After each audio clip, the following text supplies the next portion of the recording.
First of all, can you all hear me? Excellent. And second, do we need to drop the lights just so the slides show up a little better? Great.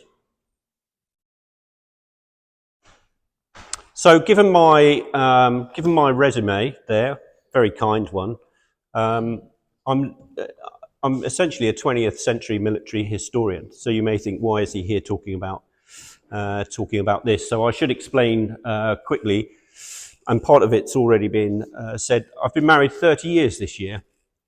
Hooray, thank you. Get less for murder. And before I got married, my in-laws had timeshare in Malta. So in order to pursue my wife-to-be, I had to go to Malta on holiday. And I've been going back there for more than 30 years, sometimes 2 or 3 times a year. I've guided tours out there, both military and civilian groups around Malta. And I taught for a very brief period as part of the Erasmus program at the University of Malta as well. So I've had an interest in it. And this is an outlier in the sort of talks and interests I have. It's about the only thing I do outside of the 20th century. But it seems to be quite popular. So the talk is sort of split into 3 parts. So one of the main protagonists in this siege is the Knights Hospitaller of the Order of St. John of Jerusalem. So I'll explain just a little bit about their background and how they end up at Malta. Then I'll go into detail of the siege. And then after that, I'll talk about the post-siege and the current architecture, the fortifications and the architecture of the island. How many people have been to Malta? Oh, Lord, preaching to the converted. Great. Okay. So the Knights, to start with. So in 1060, 2 hospitals were built in Jerusalem, 2 Christian hospitals, one for males, one for females, St. Mary's and St. John's. And an order was convened to work at St. John's Hospital. That became the Order of St. John and was confirmed by papal bull in 1113. Once the Crusades began, it began to take on a more militaristic attitude within the order. So it really had 3 strands to it. It still had its hospital strand to it. It had a religious strand, but it also had a military strand, and it sat alongside the Teutonic Knights and the Knights Templar. And the first Grand Master of the order was called Blessed Gerard. We have to just assume he was blessed. So they sat in Jerusalem for the first part of their development. But at the end of the Crusades, with the fall of Acre, they were ejected from the Holy Land. Now, the Teutonic Knights and the Knights Templar moved back to mainland Europe. The Hospitallers decided that they needed to stay as close to the Holy Land as they could to continue the crusade, essentially, against the forces of Islam. So they initially moved to Cyprus for a short time, and then on to Rhodes. Oh, hang on. And then on to Rhodes. And I've put the conquest of Rhodes there. It wasn't really a conquest, it was more of a hostile takeover. Rhodes at the time was being governed by the rump of the Byzantine Empire. It was falling apart, and the Knights pretty much moved in and filled a gap. Now, while they were in Rhodes, 2 important developments took place. First, they were reorganized along national lines. So it's a multinational organization, the Knights of St. John, and they organized themselves into 8 national groupings, which they called langs or tongues. And those were Aragon, Auvergne, Castile, England, France, the Holy Roman Empire, which later becomes the Lang of Germany, Italy, and Provence. And those groupings, that's how the Knights fight in those groupings, and that's how they live in those national groupings. And the heads of each lang or tongue have particular roles to play within the order as a whole. So someone will be the Grand Admiral of the fleet, someone will be in charge of military matters, etc., etc. The other major thing that happened is, if you live on an island like Rhodes, how are you going to carry the fight back to, to the infidel, to Islam again. So they began to develop as a naval force rather than a land force, and they developed over the course of the 14th century as a highly efficient and effective naval force. And they began to harass movements across the Mediterranean, particularly from North Africa to the Holy Land. They raided Islamic towns and ports, and they sunk Islamic shipping wherever they could find it. Now, eventually, this really annoyed the forces of Islam at the time. And Suleiman the Magnificent, quite early in his reign of the Ottomans, decided that the Knights needed to be removed once and for all from the Mediterranean. And he put together a huge fleet and a huge army, landed on Rhodes, fought the Knights, who'd built quite sophisticated fortifications at the city of Rhodes to protect themselves. But really, through sheer force of numbers, Suleiman was victorious, but he was so impressed by the way that the Knights had fought against him, he allowed them to leave with their fleet intact, with all their weapons, with their relics, and their standards and flags, and just told them to go away. So they spent a little bit of time being itinerants. They went up to Italy, they spoke to the Pope, they asked the Pope nicely for a new home. The Pope spoke to King Philip II of Spain, and King Philip II of Spain said, yeah, I've got just the place for you. There's this island called Malta. You can go and live there. That can be yours. On the understanding that, and here's the poison chalice, that you also take on Tripoli at the same time, which was a Christian outpost on the North African coast. So the Knights agree, and in 1530 they make their way to Malta. So Malta then, Second World War aerial photograph. Most of you have been there, so you already know this. Malta is pretty much as a landmass the same size as the Isle of Wight. It's pretty much the same. It's an archipelago. It has 3 main islands. So the largest island is Malta itself. Second largest island at the top of that picture is Gozo up there, and in between Camino and a smaller island, Cominetto, as well. And then there's some other smaller islands around it. This aerial photograph rather flattens it out, but it's quite hilly. It's very rugged. There are practically no trees anywhere on the island. There's very little permanent surface water either.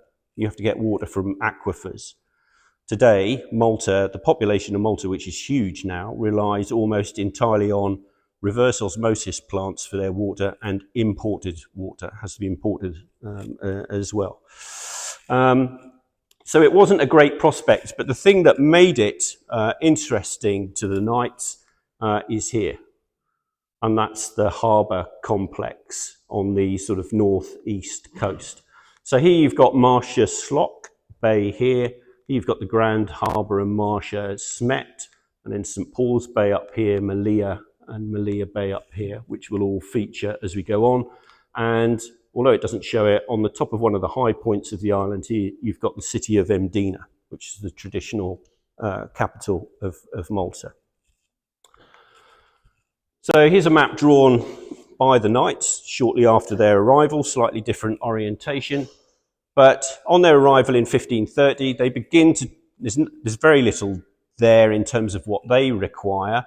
They begin to develop it towards their needs, particularly around what will become known as the Grand Harbour here. So here's Mdina, also called Civitas and Notabile, but we'll call it Mdina. Up here, the main city before the Knights arrive. But the Knights concentrate here, and on a peninsula that sticks in, I'll show this a little in more detail in a moment, called Burju.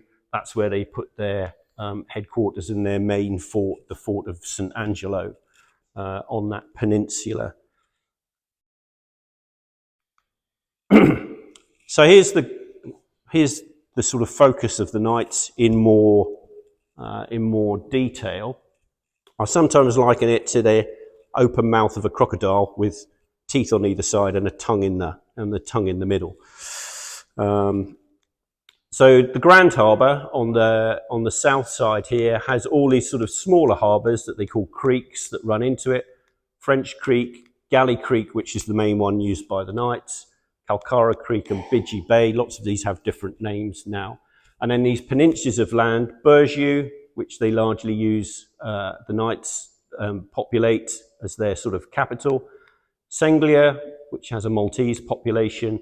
There's another village here that I haven't marked on called Bormla.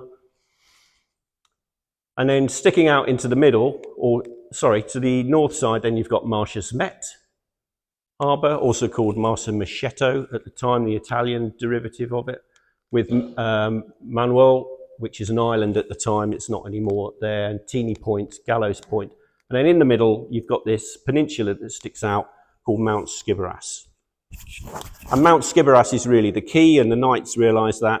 And so they build a fort on the tip of Mount Skiboras called Fort St Elmo to guard the entrance to the Grand Harbour. They have Fort St Angelo here to guard the entrance to Galley Creek, and Fort St Michael to guard the landward side. And they're in the process of still building fortifications 30 years after they've arrived.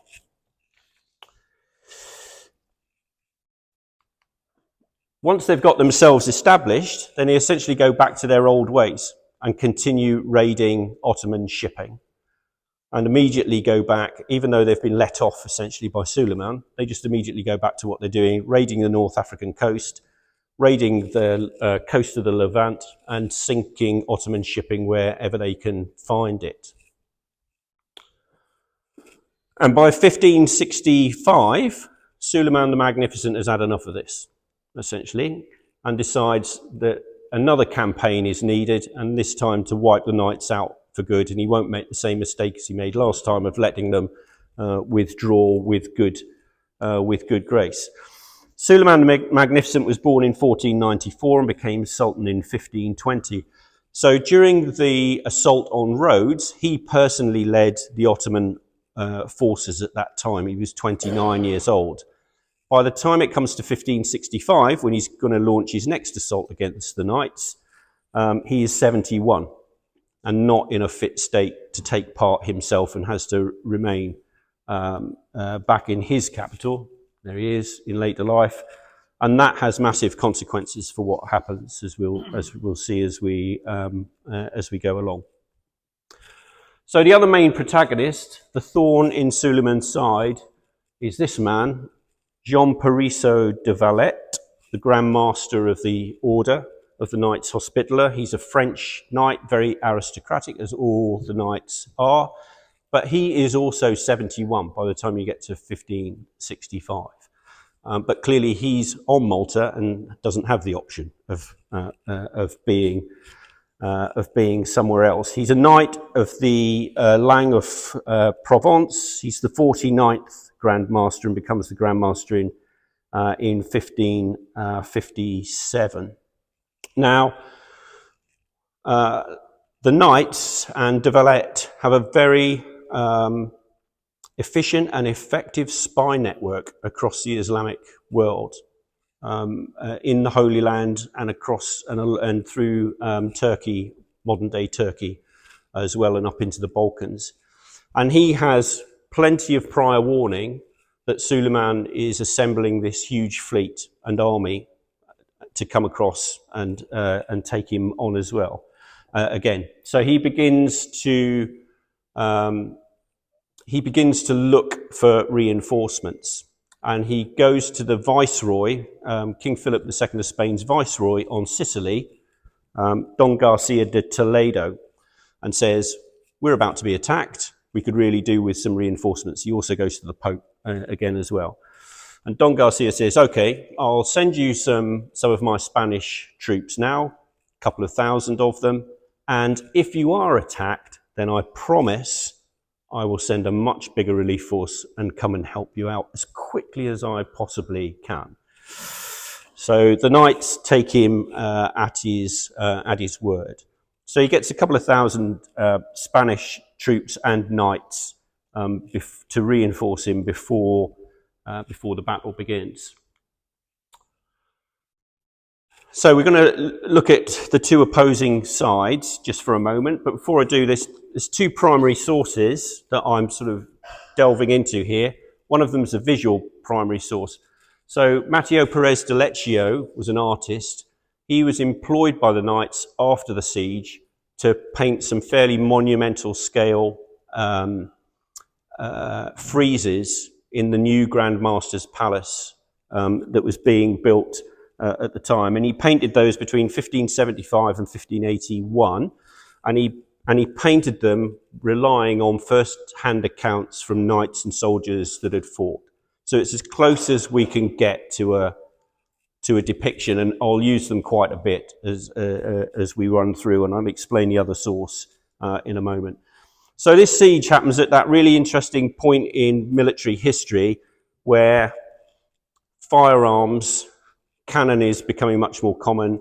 Firearms are beginning to come more standard and common as well. The arquebus at this point in time, and yet the knights are still wearing, and soldiers are still wearing at least part armour. They're still wearing cuirasses, backplates, helmets. So you've got this sort of mix between the truly medieval and the sort of early modern starting to come in at this point in time on both sides. And that goes for the Turkish side as well. So the Turkish elite troops are the Janissaries. They were pretty much the first force to be entirely armed with firearms, with the arquebus, at the end of the 15th century. They are captured child levies, most of them. They are largely Christian slave children who have been captured and are trained in the sort of Spartan style from infancy up to adulthood just to be soldiers, and converted to Islam in the process. So they have no other loyalty, apparently, except to the Sultan and to Islam. They are their crack troops. So in terms of numbers, there's about 500 knights on the island. So they're elite fighting force. Turcopauls are essentially not really mercenaries, but they are what today we would term foreign fighters. So they are Christian fighters from all over Europe who aren't aristocratic necessarily, and therefore can't become knights or haven't been invited to be knights, but still want to fight for the Christian purpose for the knights. And most of that 1900 at the time are those Spanish soldiers that Toledo has sent over. The soldiers are also employed by the order, so they belong to the order, but they're not knights. They're generally referred to as sergeants. So it's these sergeants that then control on behalf of the knights the Turcopauls and the Maltese who are conscripted to fight for the knights as well. On the Ottoman side, yeah, the numbers don't match up.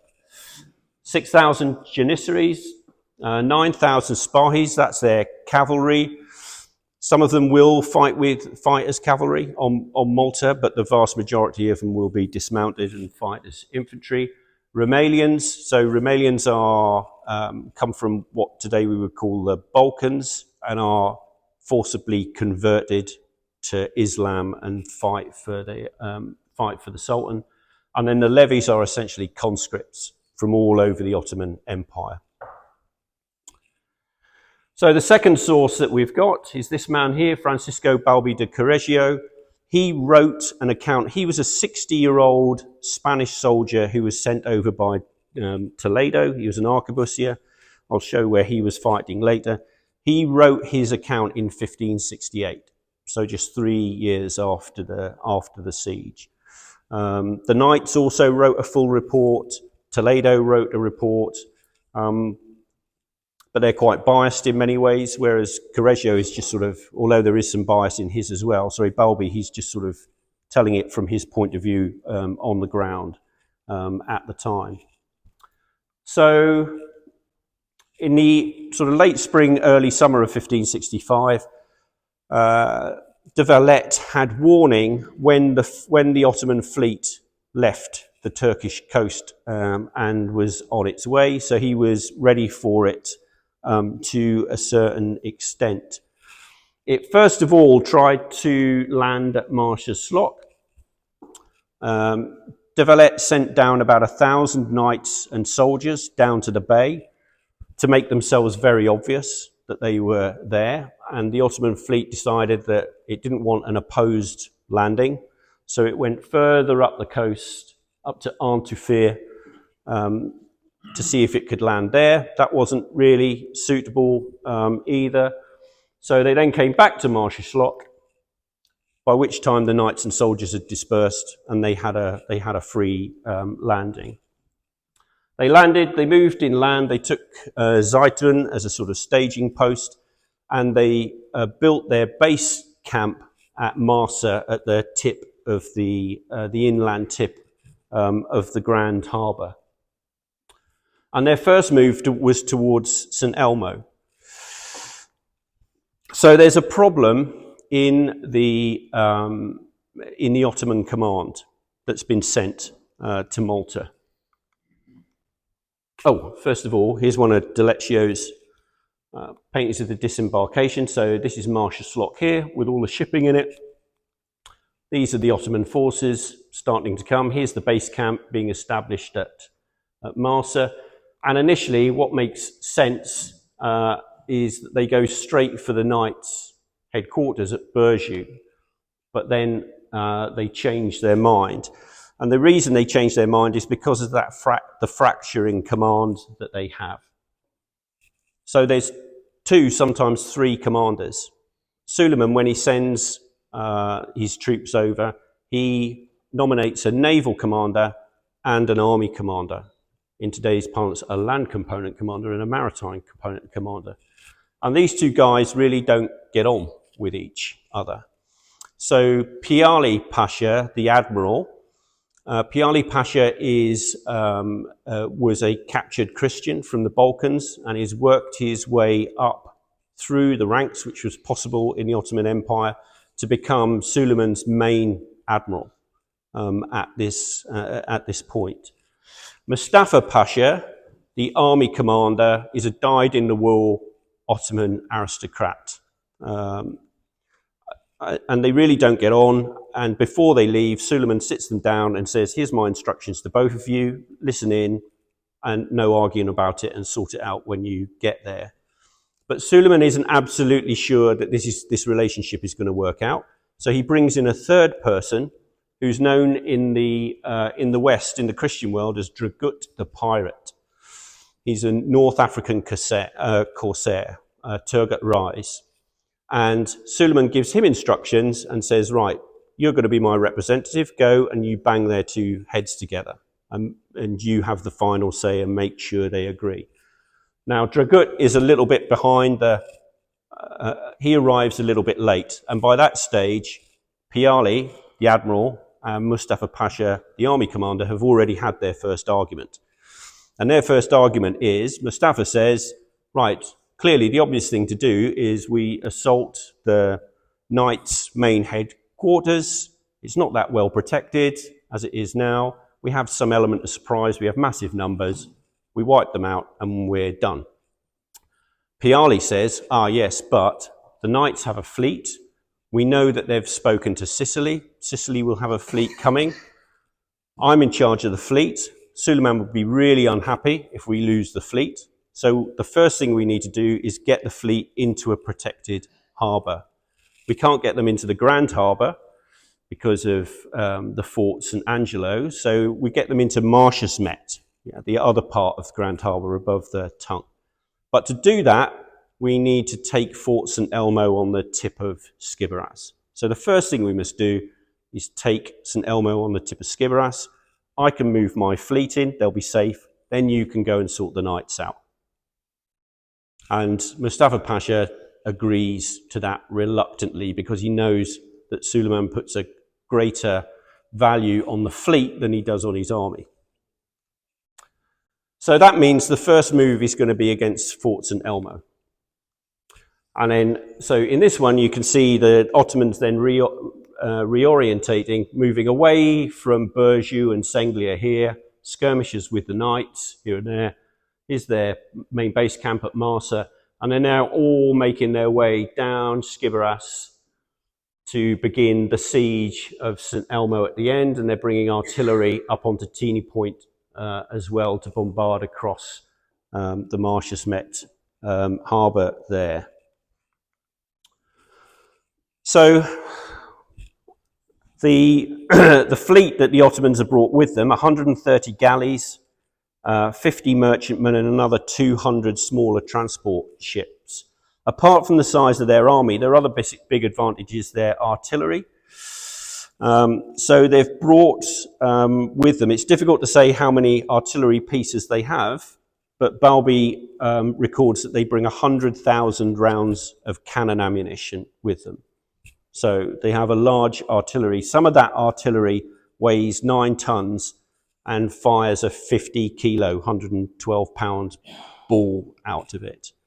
Now, to be able to move those and fire them, there's some siege working that requires. So a lot of those transport boats are packed with wood and brushwood and rope and canvas, engineer stores, essentially, to put in place the fortifications. And that's what they do up on Skiveras.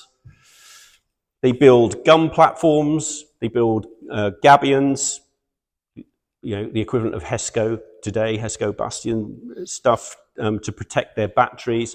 And then they begin entrenching down towards St. Elmo. I'll show a photograph in a moment. The massive advantage that the Turks have is when you're on that piece of land there on Skiveras, you're considerably higher than Fort St. Elmo, which is down at sea level. So it made it very easy for them to observe Fort St. Elmo and what was going on inside, and to bombard it, and to build their trenches down right up to the Ravelin, the outer defences on the edge of the fort. And it's not a very big fort, and not a huge amount of expense has been spent in building it. And that's part of the reason why Mustafa agrees, because he looks at St. Elmo and he says, well, that's not going to take more than a few days before we get them to surrender and we can get into that fort. Then Piali can move his fleet in. Then we can get on with the main business.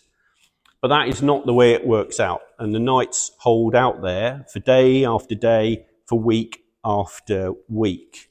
And the reason they can do that, oh, there's the bombardment. The reason they could do that is because the Turks allow them to keep a waterborne link with Fort St. Angelo and Burju. And so they're constantly moving reinforcements in. They're constantly shifting information backwards and forwards. The Grand Master is in St. Angelo. He's giving instructions. The knight in charge of St. Angelo initially says, I don't think it's a good idea that we hold on to this. We should just surrender and move everybody back. There's about 1,000 soldiers and knights in here. We're going to lose them all. But La Valette knows that all the while that St. Elmo holds out, he can improve the defences of his main locations, and Senglia and Burju.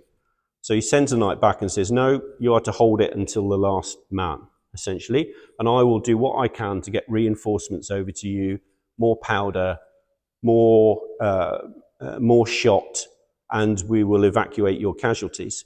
So the Knights have a very efficient system for logistic resupply to St. Elmo and for getting casualties out as well.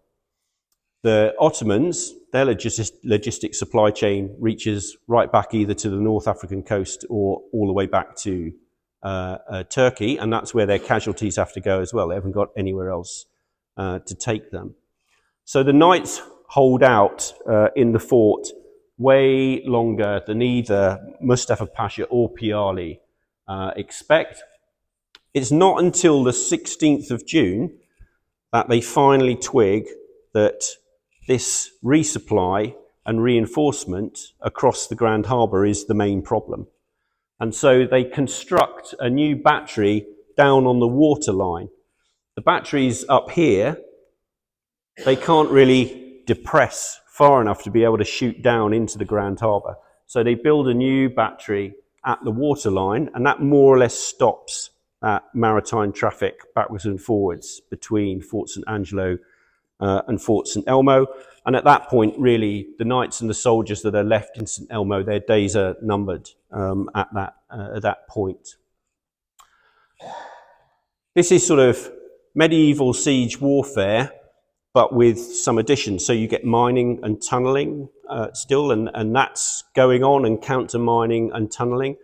But also what Balby refers to as combustibles play a large part as well, or sometimes he calls them incendiaries. And these are a whole set of devices that the knights and the Ottomans devised to be able to set fire to their opponents, essentially. So the knights use something called a trump, which is like an early flamethrower, but it also fires shot at the same time as well. They also construct hoops, which are sort of about 3 or 4 feet across, and they're wrapped with canvas and then coated in tar, and then wrapped with wool, and then coated in tar, and then wrapped with canvas until Balby says they're about as thick as your arm. And they set light from those and throw them to the walls. And because the Janissaries still go into battle wearing long robes, it sets light to their robes and causes chaos.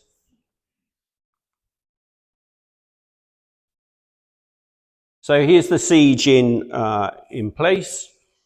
So, and Delecchio's done quite a good job of perspective here. We're up on the top of the sort of mountain looking down towards St Elmo on Skiberas. So here's all the Ottoman artillery behind its gabions on its gun platforms that they've built, and then trenches working their way down the hill. Here's the Ravelin that by this time the Ottomans have already seized. There's a separate tower on the seaward side of St Elmo, and on the sort of northern side here, that's where the main Turkish assault comes.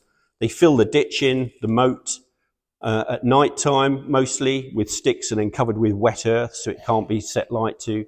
And they bring siege towers in, and then they begin their final assault on the 19th of June, but it runs through until the final surrender comes on the 23rd of June. The Ottomans then break into St Elmo and give no quarter at that stage. So they kill everybody that they find. 8 knights survive by barricading themselves into a cellar and then surrendering to corsairs rather than to Ottoman troops, because the corsairs are interested in money and the ransom that they'll get for the knights. So they're perfectly happy to take them alive, whereas the regular Ottoman troops would have just killed them without question. However, the Ottomans also suffer at this point. So on the same day that shoreline battery is created, on the 16th, so Dragut, Turgut Reis, who's going to be the sort of main advisor and commander, he's arrived and said, why are we attacking St Elmo? This is ridiculous. And Mustafa Pasha said, I agree. Piali's explained himself. Turgut Reis said, right, let's get this over and done with as quickly as possible. So it's him that directs that the shoreline battery is built. And he is stood in front of the gun line directing cannon fire, which sounds like a pretty silly thing to do. And sure enough, he's hit from behind by one of his own cannonballs.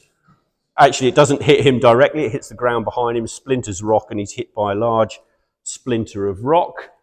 And he dies the next day. There he is in Delecchio's painting, die.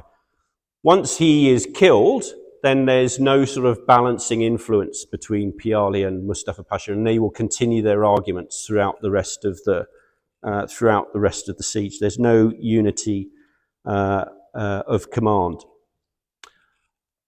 All the while this is going on, the knights are looking seaward to wait for Don Garcia de Toledo to turn up with his relieving force.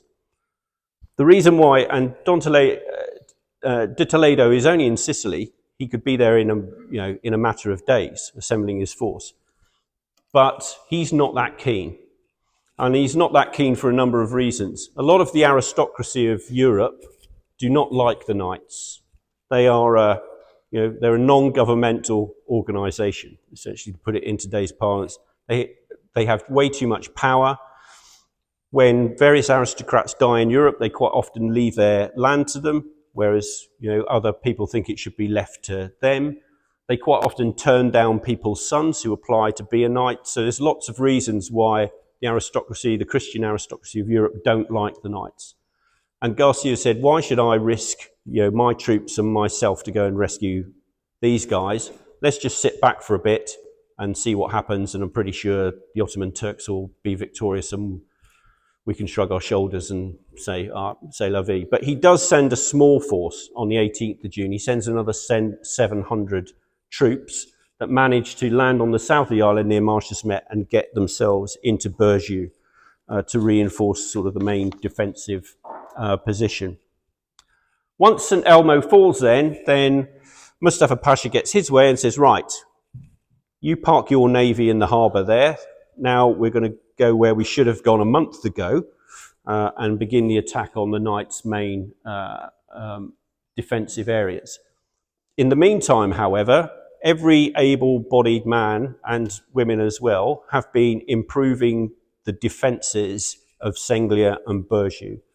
And de Valette is much happier about their state of defence than he was a month before, and their preparedness. So here you see, here's the Ottomans withdrawing from Skiberas, taking their artillery with them, although they leave some there to fire across the Grand Harbour, and new gabions and fire platforms being built to face. This is Senglia and Fort St Michael with its martello or cavalier sat there. This is Burjou, the main headquarters of the Knights, hence their flags. Their main landward defences, and Fort St Angelo, which is separated by a very small moat in between the two. Across the top of Galley Creek there is a chain to stop shipping getting in to Galley Creek. This is a slight aberration in D'Alecio's painting. We'll come back to that, but we'll come back to that later. So initially, the Ottomans decide that they'll take these two peninsulas one at a time, and they'll take Senglia first, and then they'll take and that will give them a position to leapfrog from over to Burjou, which is the tougher nut to crack, and the Knights' headquarters. They'll be able to get across Galley Creek and attack from the water and the land at the same time.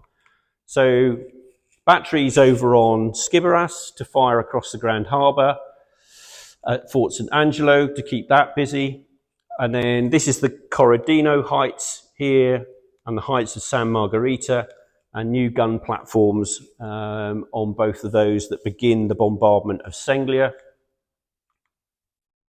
and several assaults which are fought back by the fort of St Michael there. So there's the fort of St Michael, and there's a fairly hurriedly built fort at the tip here called the Spur, which is commanded by one of the Spanish reinforcing knights, called de Sanguera, and that's where Balbi is. That's where the author, Balbi the Arquebusier, that's where he fights. After a couple of weeks of trying to attack this way and being unsuccessful, the Ottomans think of a new tactic, and they begin to move boats overland from Marcius Metto over Skiberas into the Grand Harbour, so that they can conduct an amphibious assault at the same time as a landward assault on Senglia. And Balbi reports that they have about 100 boats that they've brought over into the Grand Harbour, and they begin their assault on the 15th of July. And again, Balbi says probably about 3,000 amphibious troops. Now, de Valette has anticipated this, and he has ordered the construction of a barrier along this side of Senglia, and they are stakes driven into the ground, linked together by chains. and they will stop any shipping getting to the shore and mean that the Ottoman troops will have to disembark into waist to chest deep water and wade in, which will make them easier to fight back against. And initially that's what happens. So the first wave of the amphibious assault, that does hit those chains. Balbi records that he comes out of the spur with some other Spanish troops to hack down and to shoot at the Ottomans while they're in the water, trying to get out. The commander of the spur, de Sanguera, is killed on the 15th of July during this assault. And then the Ottomans shift the point of their assault very slightly. Oh, sorry, there we go. This is D'Alecchio's aberration. De Valette has also had a pontoon built, but disguised in Galley Creek up against one side. Once this phase of the battle starts, he moves that pontoon across Galley Creek, and that means knights can move to reinforce from Berjou to Senglia, and they can move casualties back out and move supplies across the creek as well. The Turks then slightly changed the point of their attack, realizing that it's not working, and they attack the very tip of Senglia with 10 boats, each with about each packed with janissaries with their elite troops. As they begin that assault, Fort St. Angelo reveals a battery that has remained hidden up to that stage, which is a shoreline battery. And those cannon are loaded with grape shot, chain shot, and caltrops, which are normally used for stopping horses, spiky balls with spiky bits on. That's what's loaded into the cannons and fired pretty much point blank at those boats full of janissaries. And they're absolutely destroyed and wiped out. And at that point, Piali and Mustafa call off that phase of the assault and sit down and think again. And they decide, so there we go, that's that barrier that's been put in place along here, along the edge of Senglia, with the Ottomans in the water against it, and then the assault against the very tip there, and this is the battery, the shore level battery at St. Angelo opening up, and the Ottomans throwing up their arms in despair. So Mustafa Pasha now decides that the only way to crack this nut is to attack Senglia and Berjou at the same time. New gun platforms are built that face the landward defences of Berjou and on the cross of the heights of San Salvador and on Gallows Point at the top there. The landward defences of Berjou here, there's not a fort, but there is a wall and a rampart and bastions. And when I said the knights fight, so they are given posts to fight at. So if you're looking at it from the Turkish point of view, from left to right, you've got the post of Castile, where the Castilian knights will fight, the post of Provence in the middle, and the post of Germany and England on the right-hand side. England is really a bit of a footnote. I'll explain in a moment by this stage. Bombardment of Berjou and Senglia together. Assaults on Senglia are still repelled. At this point, a Christian prisoner is sent forward and gets an audience with the Grand Master, an Ottoman Christian prisoner, who waxes lyrical about how strong the Ottomans are, because this is what he's been told to say, and that really the knights should surrender right now, and Suleiman will be gracious and let them go again like he did on Rhodes. De Valette has him beheaded and stuck on a pole at St. Angelo to let the others know. It's pretty grim. After the Ottomans take St. Elmo, they behead a lot of the people that they capture in there. They then crucify them and float the dead bodies on the crosses across the harbour towards the knights. At that point, the knights in St. Angelo kill a lot of their Muslim prisoners and stick their heads in the cannons and fire them back across to St. Elmo. So it's all pretty grim, you know, medieval stuff going on here. So the crux comes in early August, and again, it's sort of weight of numbers, really. The assault on the post of Castile, along with siege engines and mine warfare as well, tunnelling, eventually allows some Ottoman troops to get up onto the post of Castile, onto the ramparts. And this is really the critical moment on the 7th of August. And some of the knights go to de Valette in Fort St. Angelo and say, we need you to come personally and help us out. So de Valette, 71 years old. This is August. I've been to Malta a lot in August. Temperatures generally in the very high 30s and often into the 40s. And he's a 71-year-old man in armour, in that sort of heat, who's now going to make his way over there up onto the post of Castile to see what he can do personally. And here he is. He arrives up there, and his presence does inspire the soldiers and the knights that are fighting there. And he makes a speech. I will not withdraw so long as those flags still wave in the wind. I am 71 years old. How could a man of my age die more gloriously than among friends and brothers in the service of God? He manages to, is that me making that noise?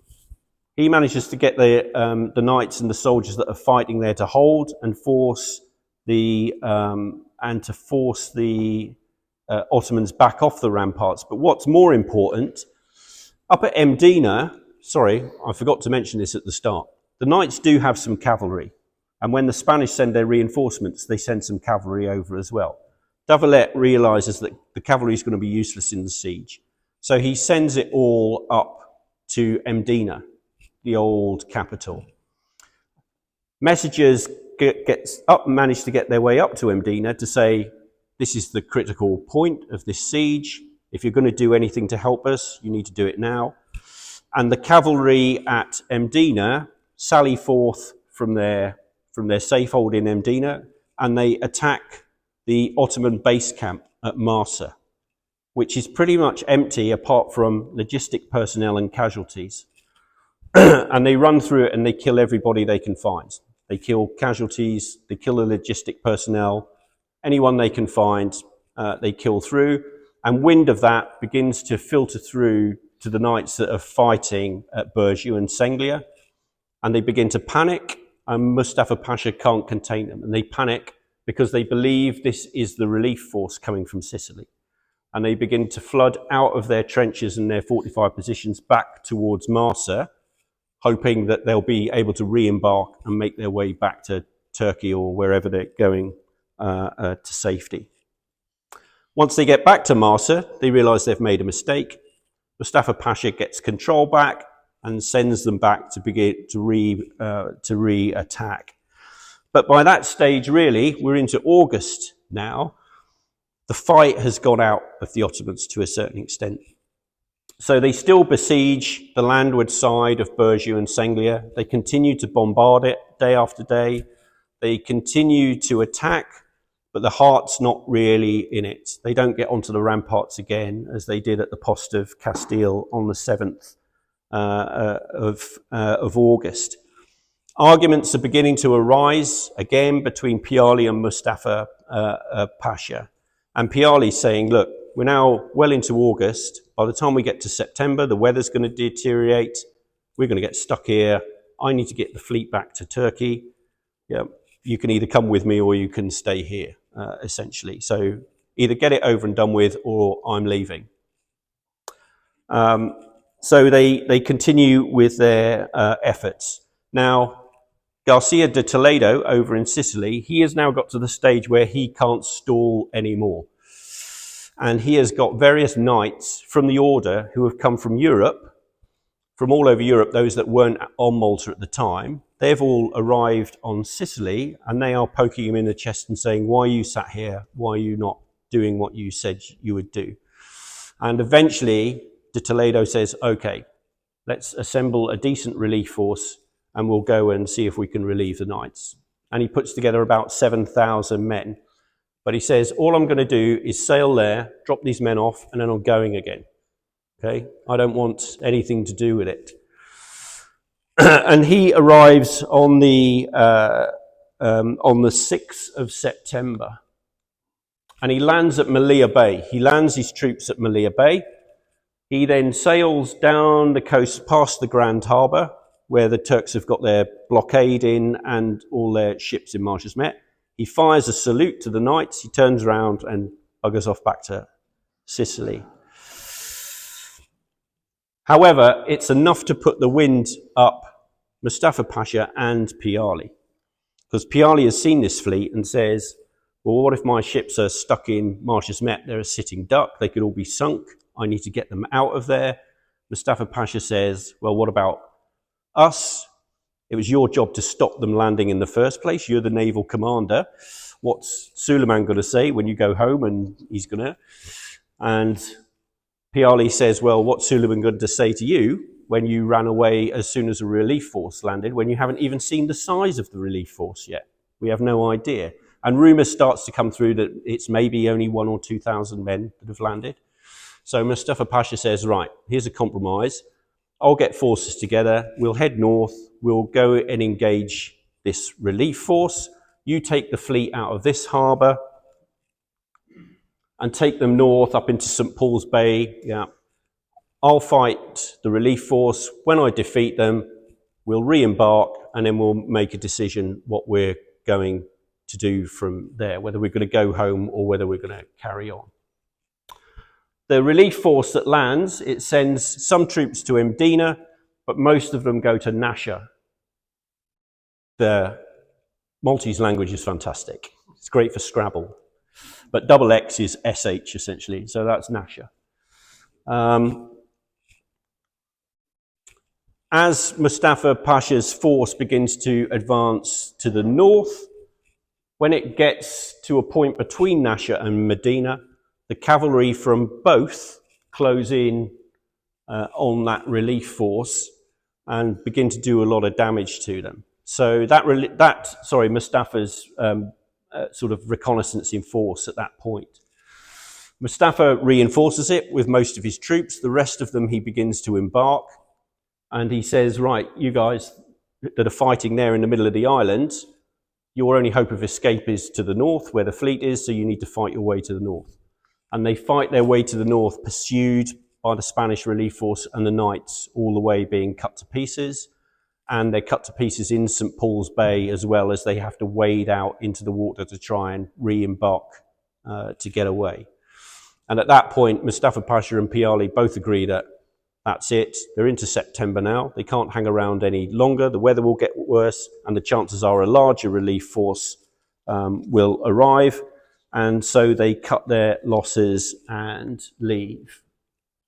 So here you see the Turkish force coming up from Marsa and withdrawing. This is Mdina up here, and the Knights fighting out of Mdina and Nasha. And then this is the Spanish fleet, or de Toledo's fleet in Malea Bay.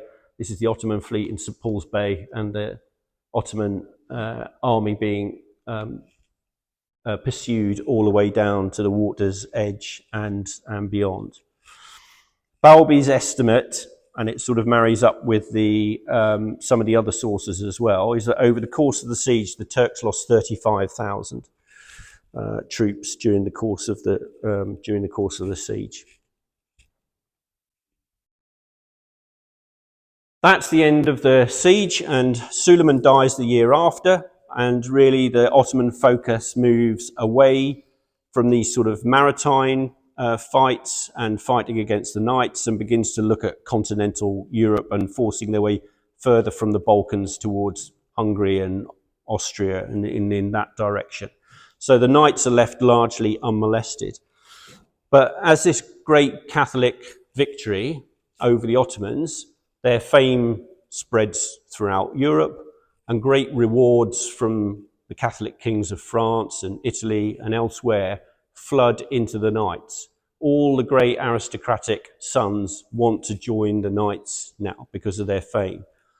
people dying in various places in Europe are willing their land to the knights and their estates across Europe. So the knights begin to build a huge amount of wealth from this, and they use their wealth to improve their position on Malta. So almost immediately, in fact, the year after the siege, they begin to build fortifications on Mount Skiberas. So should the Ottomans come back, they can't use it in the same way that they did before. So they begin to fortify Skiberas, and they decide that once that's complete, they're going to move their headquarters out of Burju up into this area there. While that building is going on, it takes about 10 years.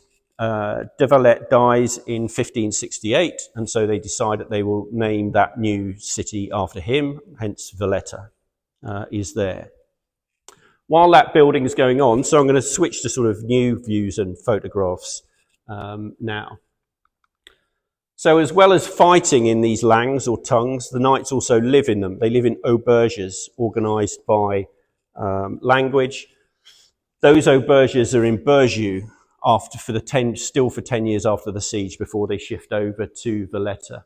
So this is the auberge de Castile and Portugal as it later becomes there. There's also an English auberge, but as this says, because of King Henry VIII and the Reformation in England, he essentially bans anyone from joining the Knights of St. John. You know, if you want to keep your land and your head, probably, don't join the Knights of St. John. So you have to be a pretty hardcore Catholic believer to still go there, because the chances are, while you're there, Henry VIII will take all your land off you. So by the time you get to the Siege of Malta in 1565, there's only one English knight left within the Knights. Sir Oliver Starkey, who, as it says there, is La Valette's Latin secretary, but also the Tercopula, so he's in charge of the foreign troops, essentially. But really, the English lang dies away at this stage. These two pictures are there to try and illustrate the advantages that the Turks had on Mount Skiberas over Fort St. Elmo. So this is up in Valletta now.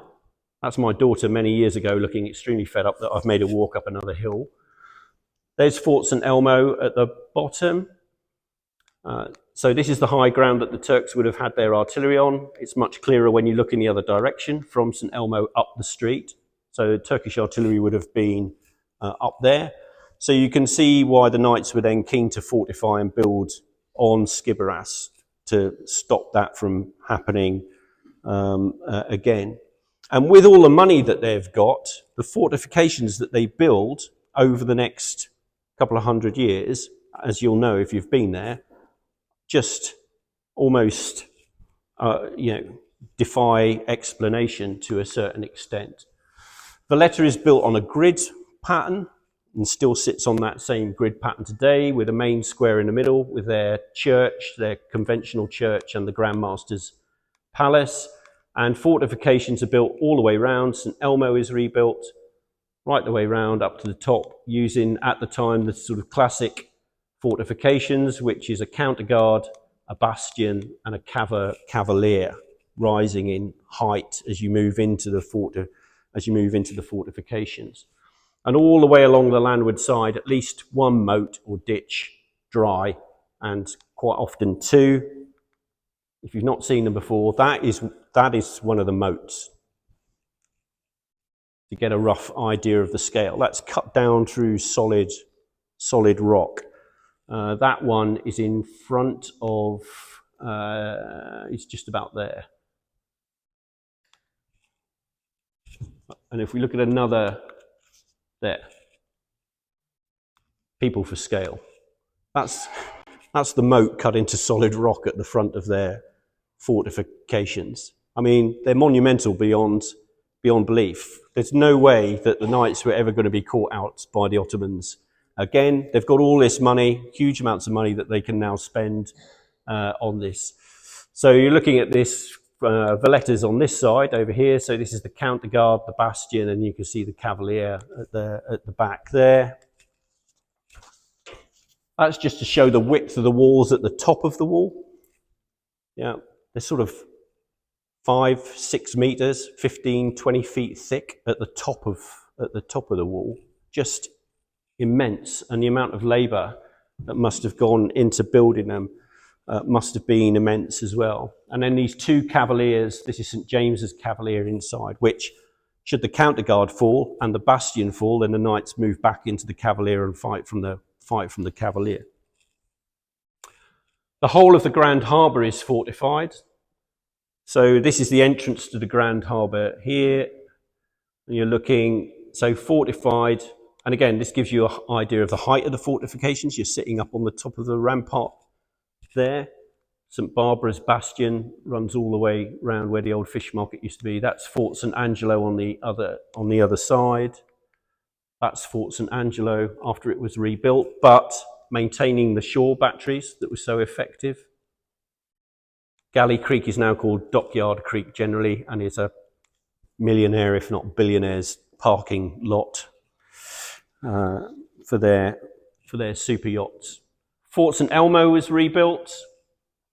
Some of this rebuilding is then done by the British during the British period, during the 19th century as well. And again, learning from the siege. So you can see outside Fort St Elmo here, immediately outside, these that look sort of like pillar bases from, I don't know, a destroyed Roman building or something. They're in fact the caps of granaries. So there are tubes sunk into the ground there, or dug down into the ground, and they would be filled with grain. And then they're sealed off, and the grain keeps in there because it becomes anaerobic. Some of it begins to germinate. That uses up all the oxygen. There's no more oxygen left in there, and the rest of the grain stays in pretty much its perfect form. So huge amounts of grain could be stored in various places on the island as well. Lots of cisterns dug for extra water supply as well. And in 1575, 10 years after the siege, the knights moved from Burgeux across to Valletta, and they built their new auberges.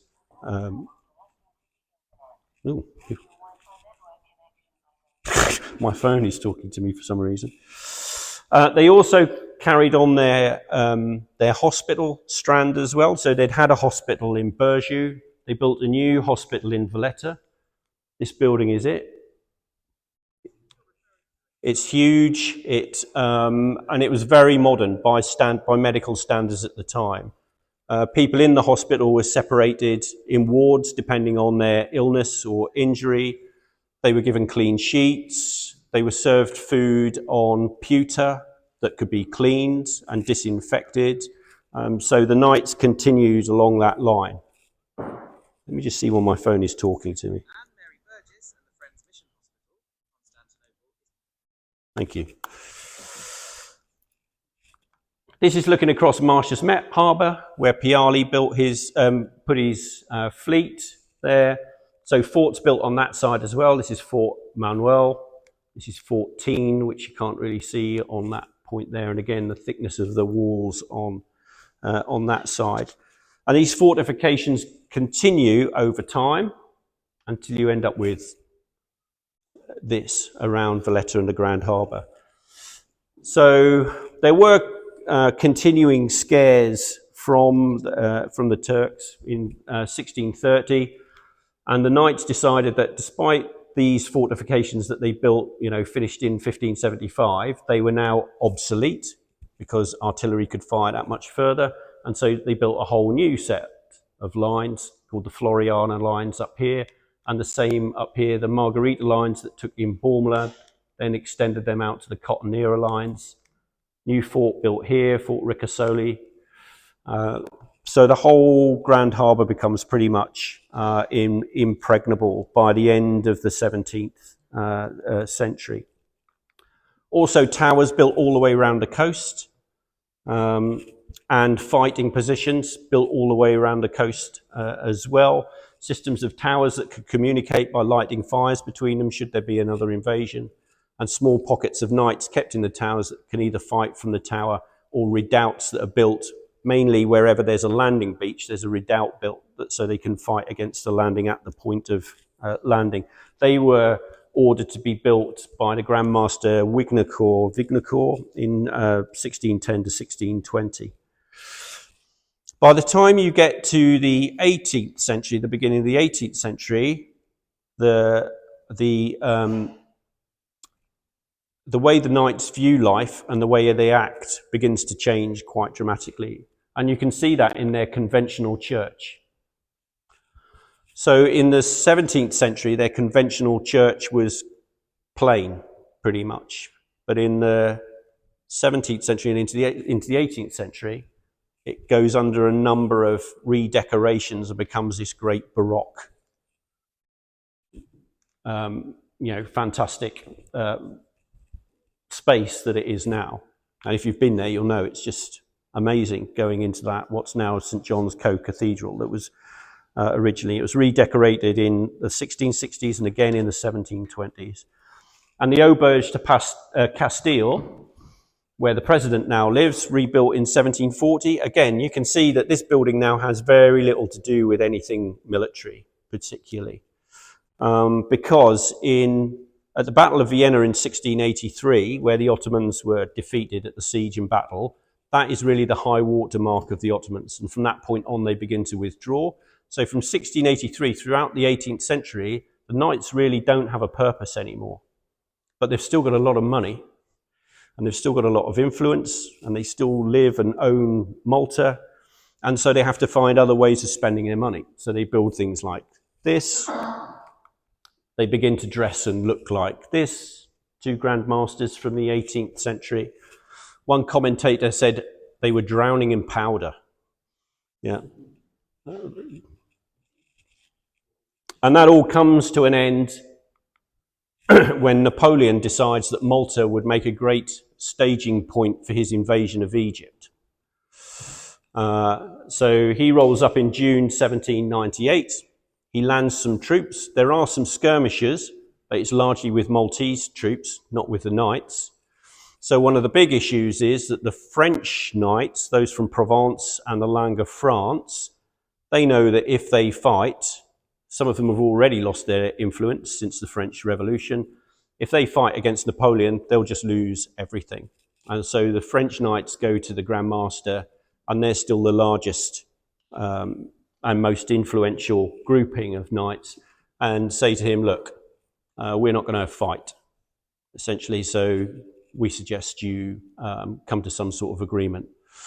So Napoleon lands for 2 days, has negotiations with the Grand Master, Ferdinand de Hompesch, the first and last German Grand Master.